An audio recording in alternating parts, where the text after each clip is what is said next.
Assalamualaikum warahmatullahi wabarakatuh. Selamat berjumpa kembali dalam video pembelajaran Yuk Mengenal Reklame, materi SPDB kelas 6. Dalam video pembelajaran ini, kita akan belajar tentang reklame dengan tujuan pembelajaran. 1. Dengan mengamati contoh dan penjelasan, kalian mampu mengidentifikasi ciri-ciri reklame, logo, poster, dan buklet dengan benar. Yang kedua, dengan mengamati contoh kemasan, kalian mampu menjelaskan pentingnya embalase sebagai identitas sebuah produk secara tepat. Mari kita simak video berikut ini. Apakah kamu pernah memperhatikan papan iklan di pinggir jalan? Papan iklan tersebut disebut dengan reklame. Yuk kita belajar lebih lanjut tentang reklame. Yang pertama adalah pengertian reklame. Reklame adalah alat untuk menawarkan, mempromosikan barang-barang hasil produksi atau jasa kepada masyarakat dengan menggunakan gambar dan kata-kata yang menarik. Nah, untuk apa reklame itu?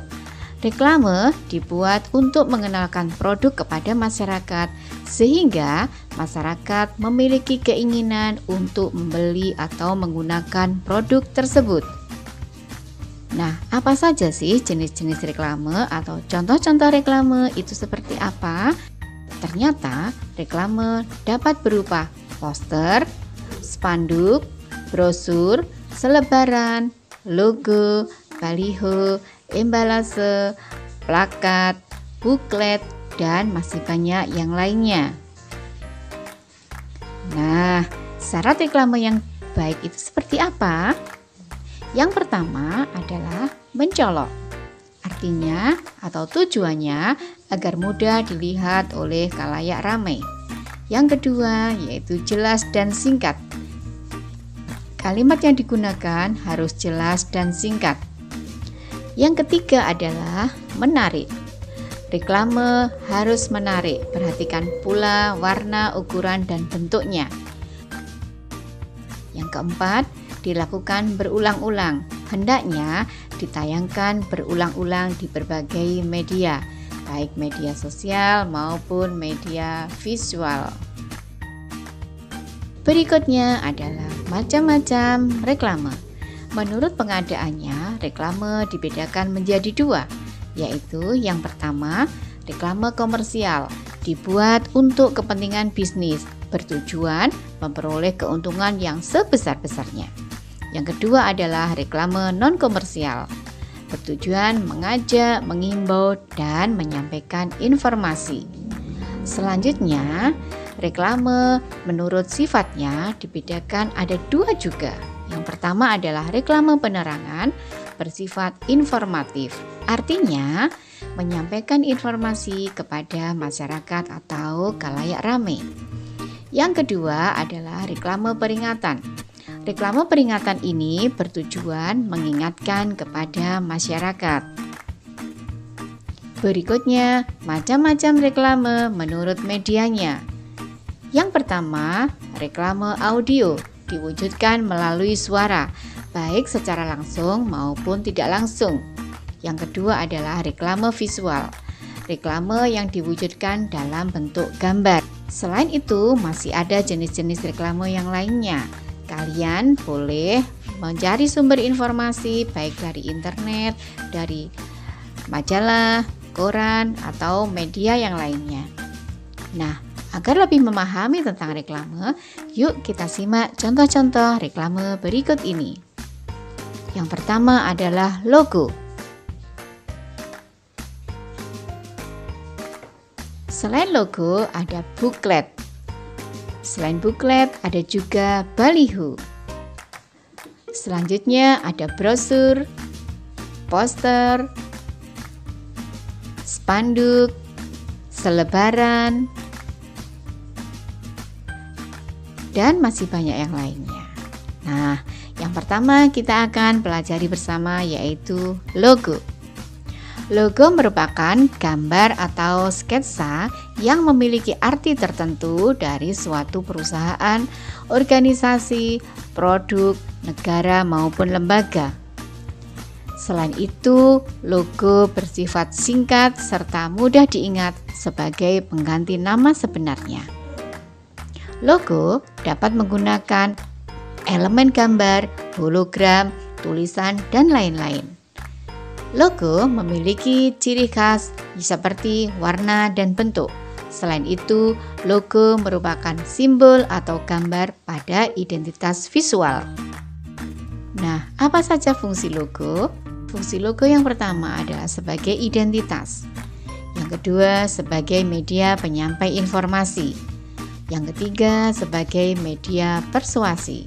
Dan yang keempat, sebagai sarana promosi atau presentasi. Nah, setelah kita mempelajari logo, kita intip yuk tentang poster. Apakah poster itu?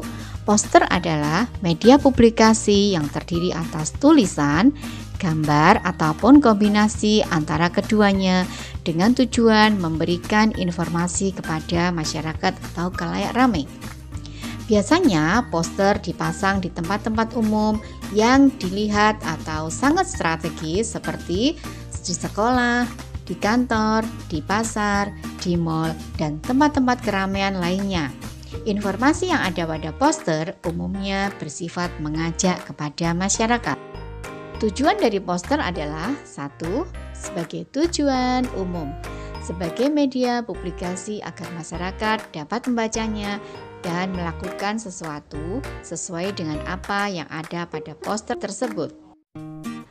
Yang kedua adalah tujuan khusus, tergantung dengan apa yang diinginkan oleh pembuat poster, dapat untuk tujuan komersil, dapat mencari simpatik publik atau mencari perhatian masyarakat, dan masih banyak yang lainnya. Berikutnya kita akan belajar tentang ciri-ciri poster. Yang pertama, desain dari poster memuat komposisi yang terdiri atas huruf dan gambar di atas media kertas atau kain yang berukuran besar. Yang kedua, cara mengaplikasikannya dapat ditempel pada dinding, tempat umum dengan sifat membidik perhatian mata semaksimal mungkin. Yang ketiga, poster umumnya dibuat dengan perpaduan warna yang kuat dan kontras agar terlihat menarik. Yang keempat, poster menggunakan bahasa yang singkat, jelas, dan tidak rancu sehingga mudah dipahami. Yang kelima, pesan yang ingin disampaikan sebaiknya disertai dengan gambar. Dan yang paling penting adalah poster dapat dibaca sambil berlalu. Selain ciri-ciri poster, kita juga akan mengenal jenis-jenis poster. Jenis-jenis poster yaitu ada poster niaga, poster kegiatan, poster pendidikan, poster layanan masyarakat, poster kampanye, poster propaganda, poster wanted, poster komik, poster riset, dan masih banyak jenis-jenis poster yang lainnya. Nah, setelah kita mempelajari tentang poster, kita juga akan mempelajari tentang booklet. Tahukah kalian anak-anak apa yang dimaksud dengan booklet? Menurut Kamus Besar Bahasa Indonesia, booklet adalah buku kecil yang berfungsi sebagai selebaran. Booklet umumnya dibuat sebagai media promosi. Kelebihan booklet sebagai media promosi adalah ukuran yang kecil sehingga dapat dengan mudah dibawa dan dibagikan kepada target konsumen. Selain itu, booklet lebih mudah menarik perhatian target konsumen dengan adanya gambar ilustrasi dan penjelasan singkat mengenai hal yang ingin dipromosikan. Nah, apa saja fungsi booklet? Yang pertama, sebagai media promosi. Yang kedua, sebagai katalog produk. Yang ketiga, sebagai company profile atau profil sebuah perusahaan. Yang keempat, sebagai manual book atau buku manual. Nah, setelah kita mempelajari tentang booklet, kita akan belajar tentang embalase. Selama berabad-abad, fungsi kemasan hanya sebatas untuk melindungi barang atau mempermudah barang untuk dibawa. Seiring dengan perkembangan zaman, barulah terjadi penambahan nilai-nilai fungsional. Peranan kemasan dalam pemasaran mulai diakui sebagai salah satu kegiatan kekuatan utama dalam persaingan pasar. Menjelang abad pertengahan, bahan kemasan terbuat dari kulit, kain, kayu, batu, keramik, kaca. Pada saat itu masih terkesan seadanya dan lebih berfungsi melindungi barang. Baru pada tahun 1980-an, bentuk dan model kemasan dirasa sangat penting peranannya. Sehingga kemasan atau embalase itu berkembang pesat. Nah, apa saja fungsi peranan kemasan atau embalase? Yang pertama, melindungi dan mengawetkan produk. Yang kedua, sebagai identitas produk. Yang ketiga adalah meningkatkan efisiensi. Selain itu, kemasan juga dapat berfungsi sebagai media komunikasi suatu citra tertentu. Contohnya, produk makanan.